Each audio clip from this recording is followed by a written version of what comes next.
11 minutes past 7. Well, Prime Minister Kevin Rudd reckons his Defence Minister should try harder. Joel Fitzgibbon didn't register 2 trips to China that were paid for by a Chinese family friend. Now, the PM has told Seven's Mark Riley Mr Fitzgibbon will keep his job.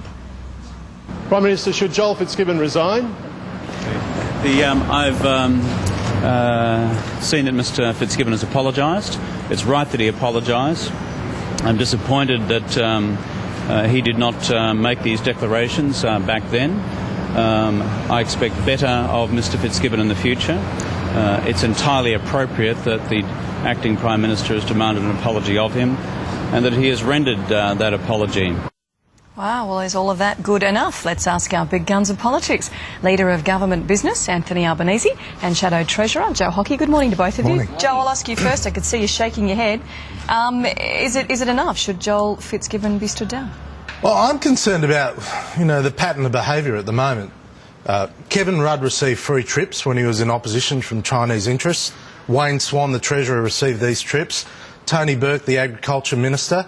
Now we hear about the Defence Minister receiving free trips from China. At the same time, we learned today that the Australian government is borrowing around $500 million a week from the Chinese government. We also have major new interests from China in Rio Tinto, a range of other minerals companies. What's going on? What's going on? Why would the Defence Department be investigating the Defence Minister for his links with China? And also claiming it could be a security breach. Anthony Albanese, are you getting too close to the Chinese? I know the Prime Minister speaks Mandarin, is all pally with the Chinese, and they're a big trading partner, but are we selling our soul? No, we're certainly not. And I think the concern there is Joe ringing the old bell about the red hordes coming down. No, mate, not at all. The truth is that Joel Fitzgibbon has made a mistake in not declaring these trips. He's fessed up. He's apologised. He did the wrong thing. Sometimes when that happens, the right thing to do is to come out and fess up and say that that is the case. He's done that. But do you think at the time he would have known that it was the wrong thing? I mean, it's all well and good afterwards to go, sorry, shouldn't have done it, but... Well, it's not the wrong thing to take a trip. People have taken trips, MPs on both sides of politics, have taken various trips overseas or what have you. The problem is he didn't declare it, and it should have been declared, no question about that. He has now declared it, and he's apologised for not doing the right thing earlier. But it seems to revolve around the Chinese, and they are buying lots of assets here. Sure, but there's lots of trips that... It's got a colour of you. We met these blokes in China, they paid for our trip. Well, the United States sponsors lots of trips. I've gone not to the... Not like this. I've gone to the US not as an MP, but prior to being an MP, sponsored by the US State Department. Did you declare it? Well, I wasn't an MP, so I'm declaring it here. The fact is that there is a lot of international engagement. What's important is that it be transparent. In this case, it wasn't, so the problem has been fixed.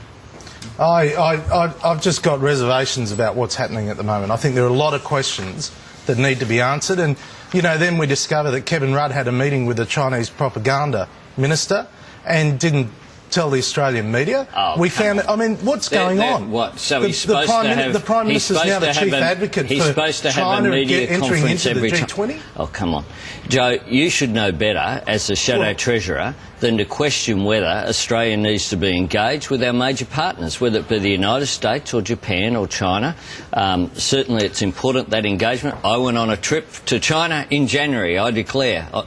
The taxpayers paid for it for 2 days. It was important. Well, the taxpayers should we pay. engage. The taxpayers I went to should pay for those sorts of things, and but not Tokyo. private.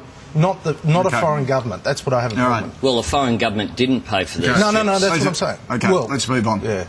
Childcare providers have asked the Fair Pay Commission to let them freeze or even cut wages. Now, the Childcare Union is threatening to close centres if bosses get their way. Anthony, what do you reckon? Should they be prepared to take pay cuts to save their jobs? Well, look, we've gotten rid of work choices. We've moved to back to enterprise bargaining, back to a level playing field of workers bargaining with their employers. I know that there's one agreement in Western Australia.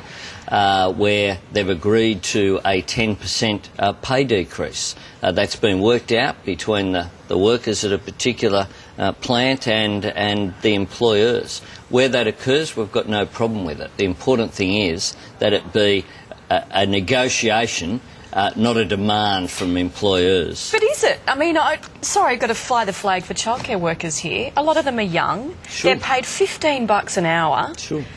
Are they really going to be able to stand up and go, no, don't cut our pay? Is it a negotiation or is it going to be a case of someone saying to them, take a pay cut or you lose your job? Well, under work choices, that was the system. We've gotten rid of that. Let's talk about today.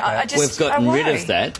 And well, why is it happening now? If you've got rid of it, why is it happening now under your laws? It's not happening. Some employers are arguing that it should happen. I must say that there'd be more credibility on the employer's side if we'd seen a bit of restraint from the top end of town and from employers giving themselves big bonuses, etc. I think that people will be pretty concerned. And when we're talking about childcare workers, we're talking about workers who, in my view, should be paid more, not less. Okay. All right, just one final question. Share market in America up 20% in 2.5 weeks. Joe, what's the guru say? Joe's wife has picked this since the very start. Since November 07, she was picking this downturn. Is she picking the upturn? Koshy, I'd have to charge you a fee for this. It's FIFA, so I'm sorry. Well, she'd have to charge you a fee. I'm not going to speculate on markets. Oh, no, I'm asking about well, her. Yeah. What she's saying is the credit market's telling us there's a well, look, you know, we all look for a bright side, but look, it is a challenging time. I'm not FIFA service, mate. I mean, all right. You know, okay. you've got deep pockets, so you know, I'm waiting for the brown paper bag outside. I'll ring Melissa direct and report back. Good all right, guys, good to see you. Good to see you.